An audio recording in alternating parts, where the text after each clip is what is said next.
নিজুন lifestyle ব্লগলৈ পুনৰবাৰ স্বাগতম জনাইছোঁ আৰু লগতে গণেশ চতুৰ্দশীৰ আন্তৰিক সকলোকে শুভেচ্ছা জনাইছোঁ। আজি মই ডাইৰেক্ট কিটচেনৰ পৰা, কাৰণ আজি গণেশ পূজা, গতিকে কিবা এটা স্পেচিয়েল হ'ব লাগে, হয়নে নহয়? চ' আজি সকলোৰে ভাল পোৱা, বিশেষকৈ আমাৰ গণপতি বাবাই ভাল পোৱা এটা ডিছ বনাবলৈ গৈ আছোঁ আৰু ফাৰ্ষ্ট টাইম বনাম, আপোনালোককো দেখাম। কিন্তু বনাম বুলি মানে কি আৰু ইমানখিনি সময় নাপাওঁতো। চ' আজি ভাবিছোঁ এটা গণপতি বাবাই ভাল পায় আৰু আপোনালোকৰো ফেভৰেট হয়। চ' মই ট্ৰাই কৰোঁ, আপোনালোককো অকণমান দেখাবলৈ চেষ্টা কৰিম। কেতিয়াবা ভাল লাগিলে আপোনালোকেও বনাই খাব, হয়নে নহয়? চ' আহক আজি মই কি বনাম দেখাম। প্ৰথমতে আমি বস্তুখিনি ৰেডি কৰি ল'ম। বৰ্তমান মই মোদক বনাবলৈ গৈ আছোঁ, আপোনালোকক ক'লোৱেই, কাৰণ গণেশ চতুৰ্দশীৰ দিনাখনি আমাৰ এইটো স্পেচিয়েল হয়, হয়নে নহয়? গতিকে মই এতিয়া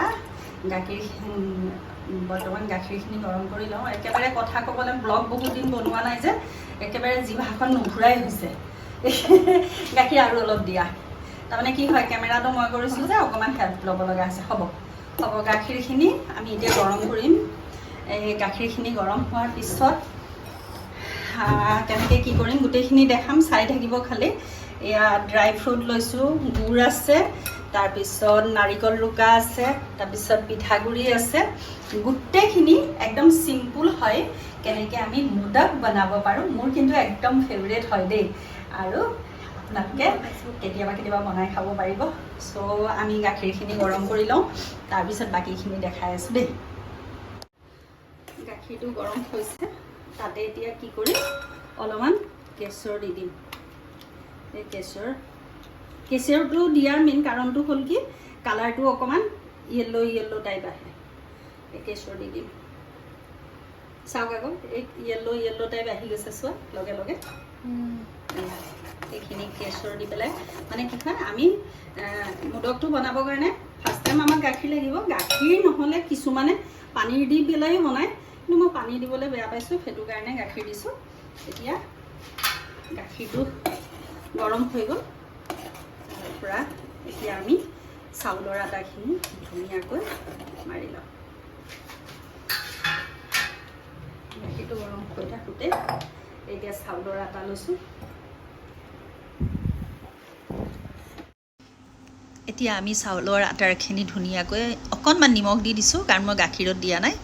এতিয়া গাখীৰ দি পেলাই ধুনীয়াকৈ আমি অকণমান সময় 5 মিনিটমান সময়, আমি 5 মিনিট 10 মিনিটমান সময় ধুনীয়াকৈ এনেকৈ গাখীৰখিনি সানি পেলাই ৰাখি থ'ম। তাৰ পাছত ষ্টাফিংটো বনাই ল'ম। মোৰ পেনখন গৰম হ'ল, এতিয়া এচিকুটমান ঘিউ দি দিম। ষ্টাফিংখিনি বনাওঁতে অকণমান প্ৰথমতে দিছোঁ, তাৰপিছতে এতিয়া নাৰিকলখিনি ঢালি দিওঁ। নাৰিকলখিনি দিয়াৰ পিছতে মই আকৌ ড্ৰাই ফ্ৰুটখিনি দিম। অকণমান বেছিকৈ দিছোঁ নাৰিকলখিনি, তাৰপিছত অকণমান ৰঙচুৱা টাইপ হোৱাৰ পিছতে, তাৰমানে কেঁচা কেঁচা এটা ফিল হৈ থাকে যে, সেইটো কাৰণে নাৰিকলখিনি ভালকৈ ভাজি লৈছোঁ। নাৰিকলখিনি ভজাৰ পিছতে মই এতিয়া আকৌ নেক্সট ড্ৰাই ফ্ৰুটখিনি দি দিম। বেছি এনেকুৱা একো দিয়া নাই। ইয়াতে চুজি তুজিও দিব পাৰি, ভজা চুজি তুজি, কিন্তু সেই বস্তুবোৰ মই ইউজ কৰা নাই। এতিয়া মই সেইখিনি অকণমান ৰঙচুৱাকৈ ভাজি লৈছোঁ। তাৰপিছতে ভাজি হোৱাৰ অকণমান ৰঙচুৱা পৰাৰ লগে লগে মই ইয়াতে এতিয়া ড্ৰাই ফ্ৰুটখিনি ঢালি দিছোঁ। ড্ৰাই ফ্ৰুটখিনি হোৱাৰ পিছতে, ষ্টাফিংটো ৰেডি হোৱাৰ পিছতে আমি যিখিনি যে আপোনাৰ ৰেডি কৰি ৰাখিছিলোঁ পিঠাগুড়িখিনি, আমি মোদক বনোৱা ষ্টাৰ্ট কৰিম। যিটো নেকি মোৰ এইখিনি ভজা হৈ গ'ল, লাষ্টত মই অকণমান গুড় দিছোঁ। গুড় চেনি যিকোনো দিব পাৰি, কিন্তু মই চেনি নিদি পেলাই গুড় দিছোঁ। গুড় দিলে ভাল লাগে পিঠাখিনি খাবলৈ, যিটো আমি মোদকটো বনাম। চবেই কিছুমানে চেনি দিয়ে, কিছুমানে গুড় দিয়ে। মই গুড় ব্যৱহাৰ কৰিছোঁ। গুড়টো বেছি নাভাজোঁ, সেইটো কাৰণে লাষ্টত দিছোঁ, কাৰণ একদম পগাই পেলোৱাৰ নিচিনা হ'ব। চ' বেলেগে বেলেগ ধৰণে দিব পাৰে। লাষ্টত অকণমান মই ঘিউ দি ষ্টাফিংখিনি নমাই দিছোঁ। এতিয়া আমি যে পিঠাগুড়িখিনি গাখীৰ দি পেলাই অকণমান সময় ৰাখি থৈছিলোঁ, 10 মিনিটমান, তাৰপিছত এতিয়া ধুনীয়াকৈ আটা মৰাৰ দৰে আমি লাডুটো বনাই ল'ম। তাৰপিছত ষ্টাৰ্ট।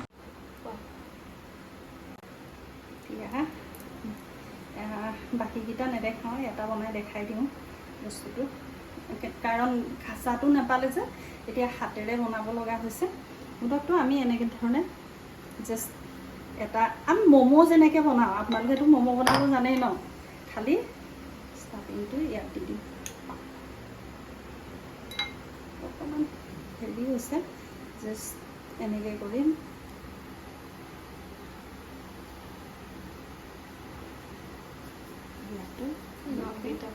নখৰ কাৰণে একচুৱেলি মোৰ বস্তুটো অকণমান গড়বড় হৈছে দেই, কিন্তু বাকীকেইটা ধুনীয়া দেখিব, কাৰণ মই নখটো কাটি ল'ব লাগিছিলে, এইটো এটা ভুল কৰিলোঁ বাৰু, একো নাই, আপোনালোকে নাহাঁহিব। হৈছেনে? ভগৱানৰ নামত বনাবলৈ চেষ্টা কৰিছোঁ, নিজ হাতে দোকানৰ বুনিয়া এইবিলাকৰ বস্তুতকৈ আমি এনেধৰণে ভিতৰত আমি হেৰিটো ভৰাই দিলোঁ, এইটো কি কয় ষ্টাফিংটো ভৰাই দিলোঁ। জাষ্ট ইয়াক এতিয়া ভাল হৈছেনে? মই বনোৱা বস্তু কি কোৱা তুমি, হ'লনে? এইটো হৈ গ'ল মোদক। তাৰপৰা ইয়াতে মই এতিয়া ষ্টাইল দিম, চাব, এনেকৈ দিম, এনেকৈ দিম, এনেকৈ দিম, এনেকৈ দিম, এনেকৈ দিম। চ' এইটো হৈ গ'ল, এইটো মোদক।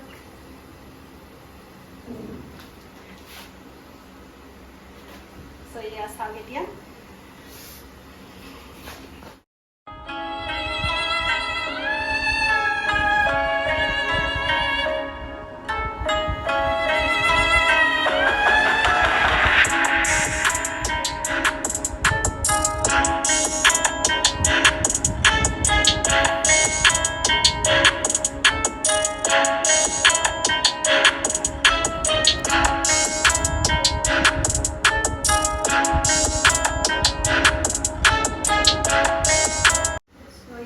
কি কৰোঁ আমি, মোৰ ষ্টিমত দিলে ভাল হয়, কিন্তু ষ্টিম নাই, গতিকে মই কি কৰিছোঁ, এখন কেৰাহীতে পানীটো গৰম কৰি ৰাখিছোঁ, আৰু চবতে দিব নোৱাৰোঁ, কাৰণ চব ননভেজ খোৱা কিছুমান থাকে।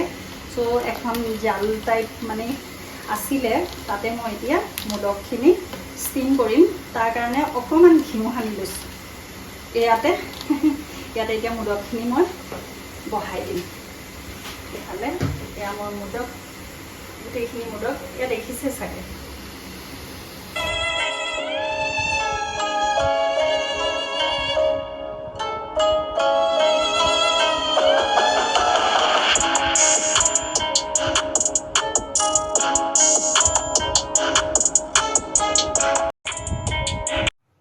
হৈ গ'ল চাগে,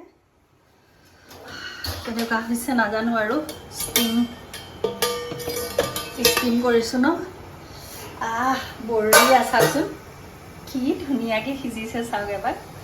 এতিয়া এইখিনি মই ধুনীয়াকৈ এতিয়া ভগৱানৰ ওচৰত দিমগৈ, চাওকচোন কি ধুনীয়া হৈছে এবাৰ।